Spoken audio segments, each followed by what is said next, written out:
நீ சொல்வதையெல்லாம் என்னால் நம்ப முடியாது. நான் சொல்வது உண்மைதான். போதும், நிறுத்திக்கொள். என் மேல் உங்களுக்கு நம்பிக்கையே இல்ல. பாண்டியன் ஸ்டோர் சீரியலில் பார்த்தீங்கன்னா நம்ம சரவணன் இருந்துட்டு பாண்டியன் கிட்ட போயிட்டு, அப்பா இந்த கல்யாணம் நடந்தால் இவங்க வீட்டுக்கு சந்தோஷம்தான், ஆனால் நம்ம வீட்டுக்கு தான்ப்பா இன்னும் மேலே மேலே பிரச்சனை வந்துக்கிட்டே இருக்கும் அப்படின்ற மாதிரியே சொல்கிறாங்க.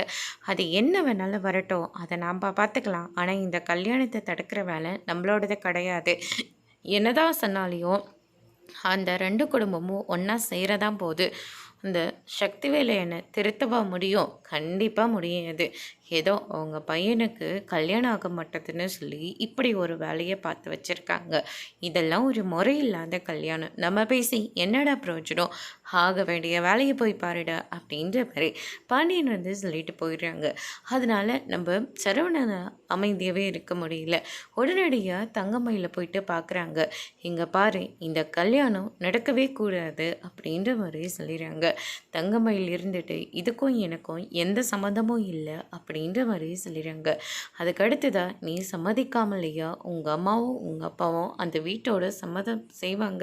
அவங்க என்னெல்லாம் பேச்சு பேசுகிறாங்கன்னு தெரியுமா? இதெல்லாம் என்னடி மானங்கட்ட குடும்பம் அப்படின்ற மாதிரியே சொல்கிறாங்க. அதுக்கடுத்துதான், நீங்கள் என் மேலே சந்தேகப்பட்டீங்க, இப்போ எங்கள் குடும்பத்தை பற்றி தப்பாக பேசிக்கிட்டு இருக்கீங்க, ஒரு நல்ல வரன் வந்திருக்குன்னு என் அம்மா தான் இதெல்லாம் பண்ணிக்கிட்டு இருக்காங்க அப்படின்ற மாதிரி சொல்கிறாங்க. நீ சொல்கிறதெல்லாம் என்னால் நம்ப முடியாதுன்னு சொல்லிட்டு சரவணன் ஒரு பக்கம் திட்டிக்கிட்டு இருக்காங்க. அதோட பிரம்ம முடிச்சிருக்காங்க.